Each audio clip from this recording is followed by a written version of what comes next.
Hi, this is Chris Smith with Local Joe's. At Local Joe's, we help local business.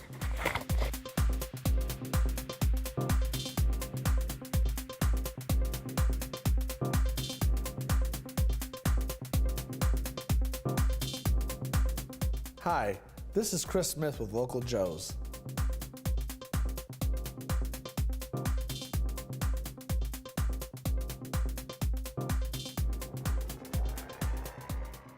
This is City Pulse Newsmakers, a weekly look at the issues and the people behind them in Greater Lansing. Brought to you by City Pulse, Lansing's weekly alternative newspaper. And now, here's your host, City Pulse publisher, Burl Schwartz. Good morning. My name's Todd Haywood, and I'm sitting in for Burl Schwartz.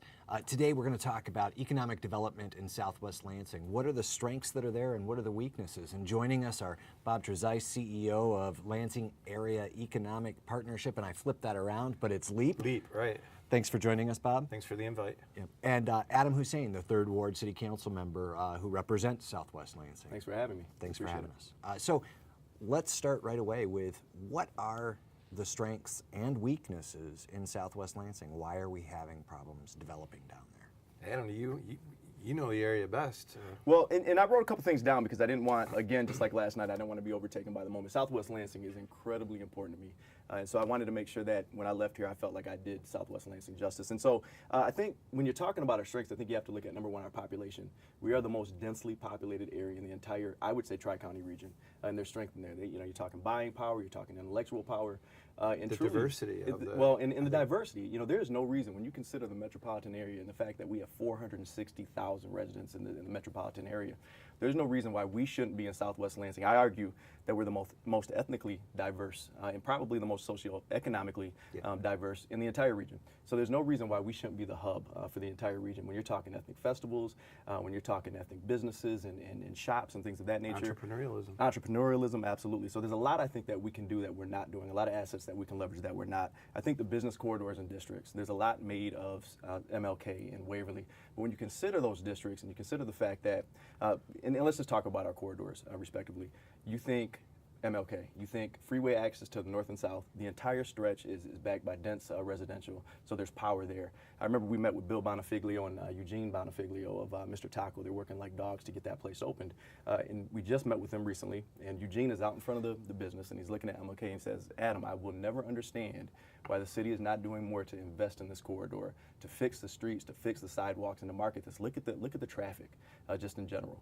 And so I think we have some power, and I think we have some things to leverage. When you think of our community assets, we know businesses, we know residents, they're looking for parks and public green spaces, and there's not a place in Southwest Lansing, if you're standing, that you can't walk a quarter mile or a mile in any direction and hit a public space, green space, or a park, and we're becoming more walkable, we're becoming more bikeable. There's a lot of room for improvement, but we're making I think, some gains in those areas.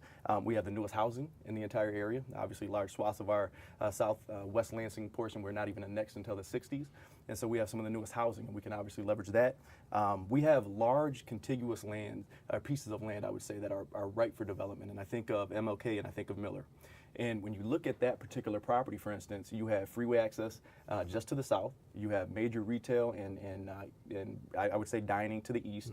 Mm-hmm. You have public parks, you have schools, and so that's a marketable piece of land. We just have to make sure we're doing more. When we bring investors into Southwest Lansing, when we bring developers into Southwest Lansing, they have to feel like we are taking care of the property. We're enforcing code, we're focusing on public infrastructure so that they feel their investment's going to be protected. So I think there's some things we can leverage, and I think there's some positives. Yeah, well, I totally agree with that. And this is one of the things we need is, I'm a big believer in self-fulfilling prophecy. And we have to be realistic and honest. I deeply believe that about what the concerns or the challenges are. But I do think, especially when we're in super public settings, that talking about the strengths and making sure people hear and see that, is equally critical. So I love the way you're talking, because I happen to believe that same way as well.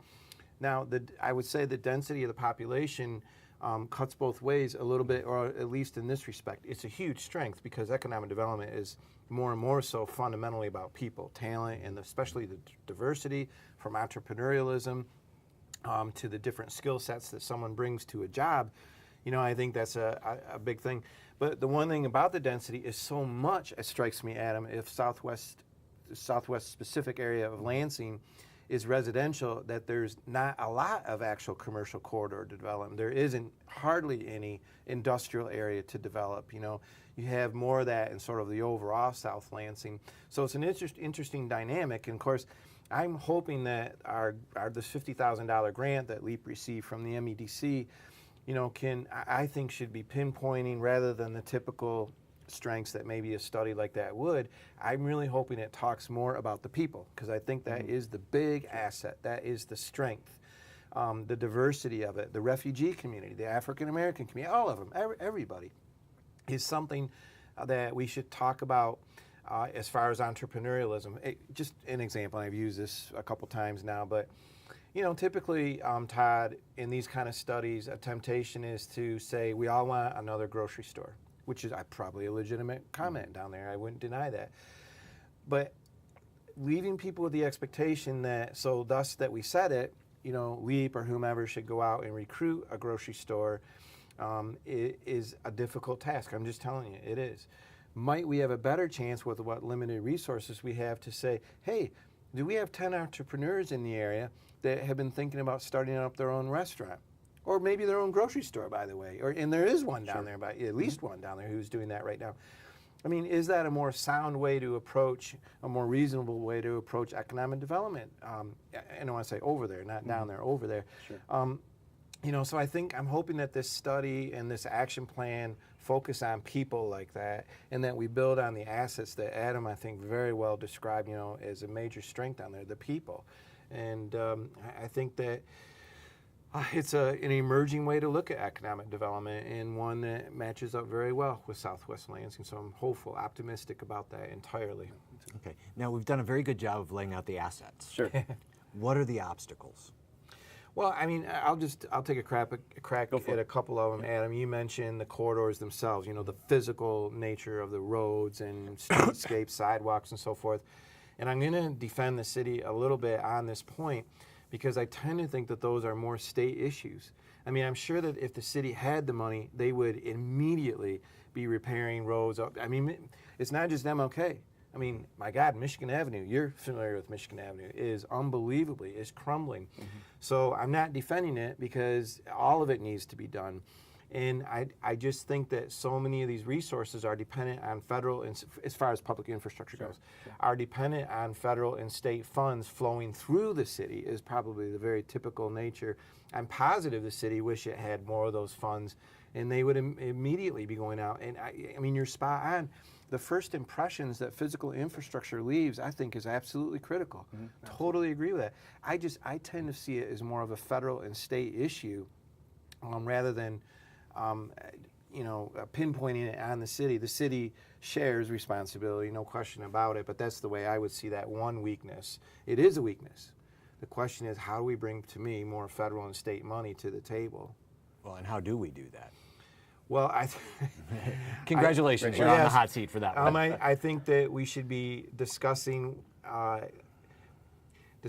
what federal and state policies are in place as far as how the country and the state of Michigan treat investment, how we treat tax policy, how we treat who is paying how much in taxes, and in thinking about you know, those sorts of issues. I mean, I really deeply believe that the country has been cutting a lot of taxes for a long time, and that we should be thinking more in terms of how do we invest in ourselves. And so that's my personal belief. Okay. Adam, what other obstacles are there? I think if we, in identifying the weaknesses, obviously we can put together this plan, and that's what we're trying to do. And I think we can, and this is a very, very important first step, and that's what we're calling it, a first step. Yeah. And there is absolutely going to be subsequent action. I don't care who says what, it's going to happen. So with regards to our weaknesses, I want to first talk about crime and perception. And so when it comes to Southwest Lansing, there is this perception that it is a very dangerous place to be. And so we need to do a couple things. Number one, we need to do real tangible things to change that perception. So we obviously have to do a better job with policing, community policing, policing. We need to make sure that we have 202 officers on the books at all times. We can't have 17 and 18 and 20 and 25 vacancies. So that's number one. We have to create safe places. So people are going to come to Southwest Lansing, they're going to shop, and they're going to eat. They have to feel that they're safe. And the perception, and I think, Todd, you and your subgroup of journalists and things like that have a part to play in that as well. We had a fantastically, I think, encouraging, optimistic, positive thing happen last night. And I think it highlighted the diversity. It highlighted really the intellectual power, the collective power that we have in Southwest Lansing. And I think it really kind of shed a light on who we are as a people. And nobody was there. Nobody was there to cover. But I'll tell you what, if somebody had been stabbed last night, every single outlet in the area would have been there. Another thing I think is a bit unfair. Wait, I do need to say we wouldn't have been because we don't do the day-to-day crime blogs. So, but I think that's a fair assessment just in general. And also, and I've actually talked with Eric Lacey of the Journal about this, and we're going to sit down and talk about this with some of the other reporters. I think it's a bit unfair too. If we have a stabbing or a shooting in South Lansing, it's always referenced as stabbing and shooting in South Lansing. But if it's north of 496, it's just referenced as a stabbing or shooting in Lansing on a specific street. Exactly. And so that's an issue. I really do. I think that's an issue. I think the broken glass kind of code compliance issues up and down our corridors, we have to start taking care of. And so when we talk about this being a state issue or this being a federal issue, this is a city issue. We have to start through code enforcement, actually making sure people are keeping up their properties. Because if we bring in lenders and we bring in investors, they have to feel like we are actually doing our job to hold people's feet to the fire, and these property owners are going to help secure their investment. Deliberate and intentional public infrastructure improvements. And the reason I bring this up, and I disagree with you just a little bit, when you look at the PACER rating map and you look at those 1 to 4 roads that have been assessed, that means they need complete reconstruct. I contend that we're disproportionately burdened in Southwest Lansing. We have limited dollars, yes, but I think what we can do is we can intentionally focus some of those dollars on the West Jollies, right? I just took Senator Hertel on West Jolly. I wanted to show him that road, and he could not believe the condition of that road. I believe when you came to my contact meeting, you said the same thing. You said, Adam, we got to get these roads fixed. This is how are we ever going to attract business and investors if this is the condition of the public infrastructure? Placemaking efforts, again, this is something the city can do. We do a lot when it comes to downtown, when it comes to that old historic core, essentially. We do a lot to kind of market those areas, to bring in festivals. We do things to cluster businesses. We don't do any of that in Southwest Lansing. Again, we're the most ethnically diverse, I believe, area in the entire region, and we have to leverage that. I think when you look at our drop-back plazas, we have to do something to bring those up to the street. I think we have to cluster businesses so that Southwest Lansing, in terms of the overlay, makes sense. So people know, hey, if I go here, here's what I'm looking for. If I go here, here's what I can reasonably find in terms of shopping and retail and things of that nature. And then absentee property owners, we got to get serious. I think of, and I don't want to name individuals, but I think of Logan Square, I think of Pleasant Grove Plaza, I think of Waverly Community Plaza. We are allowing what I'm going to call absentee and absolutely predatory landowners to just let these places rot. And we can't continue to do that. So there's some things that are absolutely obstacles, but I think we can overcome them, and I think there's something that the city, and that's going to be my role. And so in 4 years, I want people to hold me accountable. If we haven't made any headway, then seriously, vote me out. But that's what we're trying to do. We're trying to overcome those obstacles, and I think we can. Well, I think it's a healthy step in educating folks about that. For instance, if it is, if it's disproportionate in the rating of roads and more down in the southwest side, I think that'd be an interesting point to bring to light and discuss. I want to know that the state of Michigan has devastated municipalities in revenue sharing. There is, if the city could, it would. I don't know how higher it can charge taxes. I'm just being frank about it. I'm not making excuses either, because I agree with you, but it's just a matter of how we're going to go about these things. As far as festivals and events, again, total agreement. I think the issue is how do we work together in the how to get it done. Typically in downtown, Michigan Avenue, Old Town, even now Rio Town, almost all of that actually is done not with really much city government or even our involvement. These are local organizational development agencies that have put together their own community and said we're going to go out and do it. And I think that's one area that we can agree upon, that we could do a better job in the South Side. And I think there's lots of very healthy signs that is occurring. Rallying people, putting them together, organizational development and plans. And of course, that's what the purpose of this plan is, to arm folks with plan, and let's come in together. And so I think those are some, just slight distinctions. I agree with what you're saying. It's just a matter of how do we do it. So can I interject just for a minute? So you said earlier, and I completely agree with you, that the strength in Southwest Lansing is its people. And I referenced this last night. We have the South Lansing Business Association, right? We have South Lansing Community Development Association. We have Rejuvenating South Lansing. We have Bringing the Thunder. Here's my point. We have Bringing the Thunder to Southwest Lansing.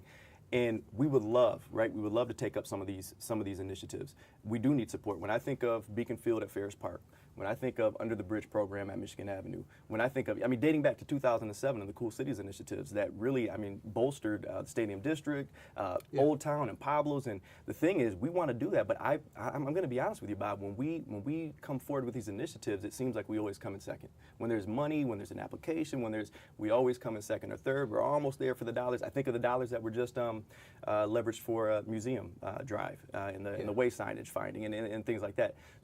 So we need, if we're going to, and I don't want to say that this has happened historically, but it has happened, I'd say, over the last 5 to 10 years. So if we are going to continue to roll up our sleeves and get to work, we have to have support from LEAP. We have to have support from the city. We have to have support from the state because other areas are getting that support.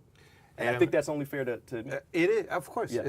But I just want to, without being argumentative about it, I want to point out that a lot of those other organizations, Allen Street Neighborhood, Old Town, they've somehow cobbled together their own money and put together executive directors, really good executive directors, which is really critical. And when you reference that you've been finishing in second place, I mean, oftentimes I have been very involved in, I know exactly what you're talking about, a number of those programs and stuff. Not all the time, but the vast majority of the time, for whatever reason, the organizations in South Lansing haven't had executive directors and haven't applied at all. Now, again, I'm still going to say, though, but not excuses, okay? You could argue, well, we need to be down there more, nurturing. Of course, it's difficult with our limited staff, but nonetheless, I acknowledge that, and of course, we're trying to do that. We really do. But there hasn't been a lot of second place finishes because there hasn't been applications. I'm hopeful that this grant, Todd, is part of this grant is supposed to put together an organizational design or development where hopefully, I think life is so much about extraordinary individuals who end up leading these type of very, very localized organizational structures. And I think that that's what we need more of.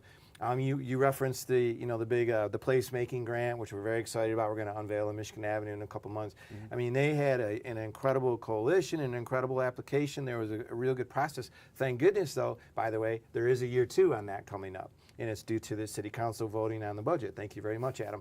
And we gave a heads up a month ago. Hey, we really hope you guys are working together now to put together the plans and the application, So, I mean, I hear what you're saying, and not even being argumentative about it, but these are opportunities. I think what we're mutually saying is these are all opportunities that we can and should build on and do better about, and I'm very optimistic and hopeful about that. So I'm going to throw this out there. You've both acknowledged the crime perception, and I think it's actually, in some instances, a crime reality. I mean, the statistics do show that there is a higher crime rate in Southwest Lansing. How impactful is that on economic development? I mean, do the developers that you talk to look at those numbers and say, I just can't? We have heard that sometimes. But I would say this, I know one way to overcome it, and I'm convinced of it. If we were, over the next couple of years, locate 3 strong entrepreneurs who have great restaurant ideas, again, just to remain focused on food, I guess. Must be hungry. So if you have, let's just pretend, 3 localized folks who have incredible local recipes from their families, from maybe a different country that they're from, who knows, and it's really genuine, and they set up nice businesses, hopefully right next door to one another in a sort of a clustered environment in one of those darn, corridors. People are going to come to that no matter what. I mean, it's amazing. People seek, no matter where it is or whatever the perceived or even real problems are, if there's something genuine and interesting that captures their imagination, whether it's services or some kind of artwork, or a lot of time artists play this role too, by the way, not just restaurants, but artists. I mean, people will go there. Old Town, that's exactly how Old Town. Hey, my wife and I lived in Old Town a long, long time ago, more than 25 years ago. It was very dangerous. It was. Yeah. We had, I could tell you a story directly related to us. We had and you overcome that typically to begin with artists and new restaurants, something that's genuine and totally organic and locally grown. And it's amazing. People will come from everywhere. And that, to me, that is how ultimately you overcome crime. Okay, so I have to ask, is there in some ways, because Southwest Lansing has gotten this bad rap, and it's been a bad rap since I moved here in 1989, is there in some ways sort of this low self-esteem? I mean, you've got this great diversity, these great people, and yet it's not happening. Is there a low self-esteem issue at play here? I would say maybe, but I'll tell you what, if we're going to reference last night's meeting and the positive energy that was in that room. I totally agree. And I said it earlier, the undeniable sense that we can do this, we can move forward, we can progress. People were not in there to complain. I didn't hear one person complain. I didn't hear one person discuss the failures of the past. Everybody was forward thinking, and everybody was thinking about taking that next step forward. So I'm going to tell you right now, again, the power is in the people, and I really love what you say.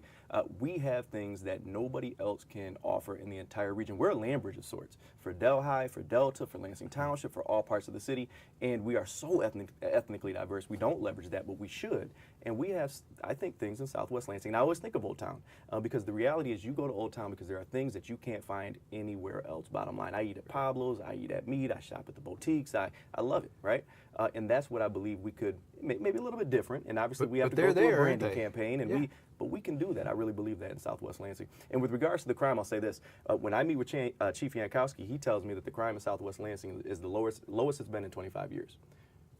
Now, whether that's believable or not, I don't know. But the reality is the corridors, that becomes the reality for Southwest Lansing. So when I'm talking about the code compliance issues, and I'm talking about the public infrastructure issues, and I'm talking about the abandoned buildings and the signage and disrepair, and that becomes your reality. Nobody ventures into the beautiful front door communities we have. And I mean, we have some tremendous, tremendous communities in Southwest Lansing. We have great middle class neighborhoods with middle class dollars that want to stop exporting the dollars out of Southwest Lansing and plug these leakages.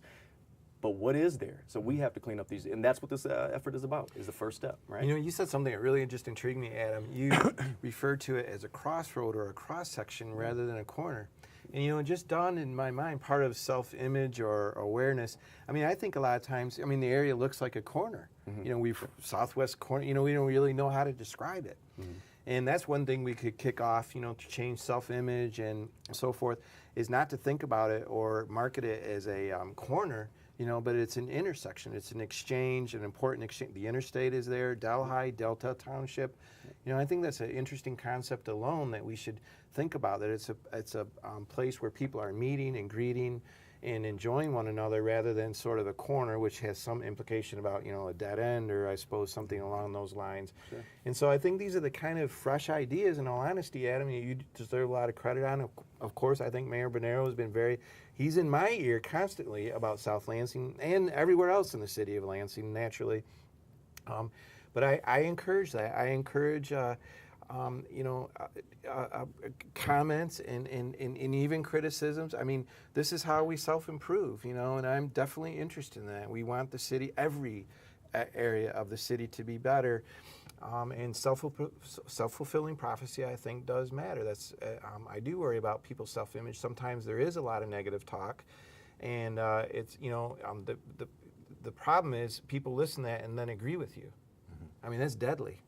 Sure. So you really have to watch that. Okay. So now a lot of the development that we've seen in the city has been mixed use, housing and retail. We know that City Council is still facing a HUD complaint. Adam, you yourself have said that you feel uncomfortable casting a vote for any housing projects because it could potentially open the city up to a lawsuit.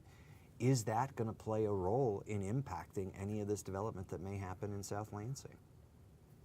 Is that to Adam? Or That's to to both of you. Can I just talk I want to be very general when it comes to the HUD, obviously, because there's an active investigation.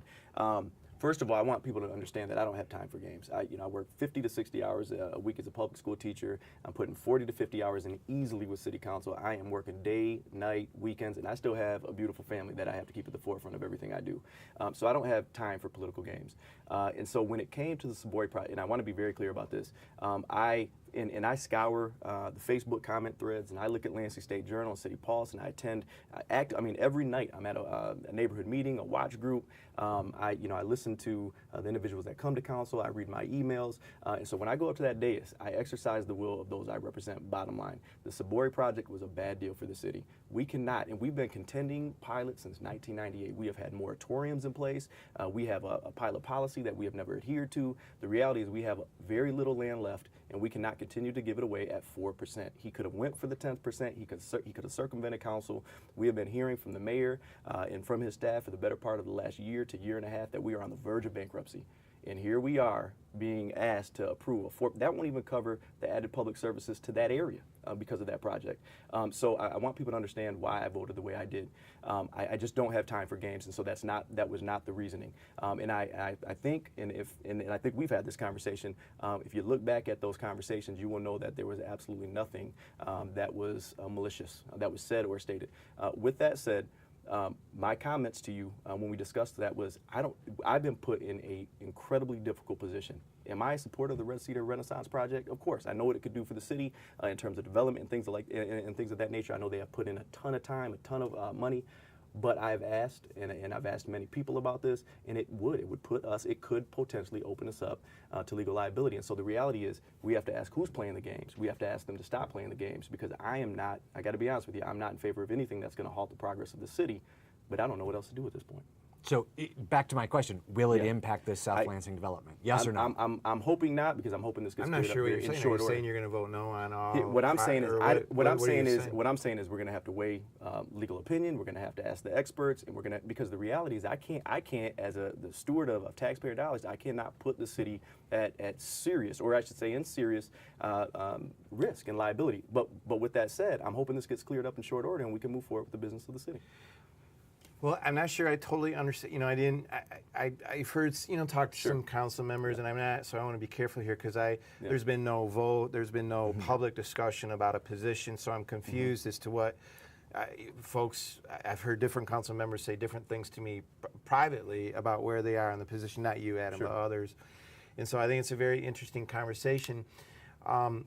So typically our economic development projects don't have pilots involved. I'm not aware of one in my 11 years that we have done, but certainly another part of the city, development and planning is more works with those. For instance, what I would not be for, obviously, would be mixed-use projects, or our economic development projects, mixed use, whether they're in South Lansing or Red Cedar Renaissance is probably not a bad example right now.